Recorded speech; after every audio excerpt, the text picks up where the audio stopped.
রান্না করবো। এই যে ইলিশ মাছটা রেখে দিয়েছি এখানে, মাথাটা, ইলিশ মাছ না, ইলিশ মাছ রান্না হয়ে গেছে। আর লঙ্কা কেটে রেখেছি, কচুর শাকগুলো ধুয়ে বেছে রেখেছি, এবার সিদ্ধ করে নেবো একটু, ঢাকা দিয়ে সিদ্ধ করে নেবো, মাঝে মধ্যে নাড়াচাড়া দিয়ে দেবো একটু। সিদ্ধ হয়ে গেছে, এবার ঢেলে দিয়ে জলটা ঝরিয়ে নেবো। জলটা ঝরানো হয়ে গেছে, ভেজে নেবো। দিলাম সাদা তেলে রান্নাটা করবো, মাথাটা ভেজে নেবো। দুটো শুকনো লঙ্কা দিয়ে দিলাম, একটু কালো জিরে দিলাম ফোড়নে,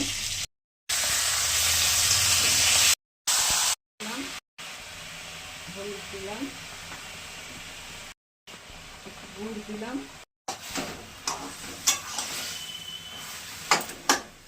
মাঝে মধ্যে নাড়াচাড়া দিয়ে দিয়ে একদম ফুটিয়ে ফেলবো। নেড়ে ছেড়ে দিচ্ছি, আমি কিন্তু কোনো মশলা দিইনি, লঙ্কা, লবণ, হলুদ, এটাই মশলা। মাথা দিয়ে কচু শাক এবার নামিয়ে নেব।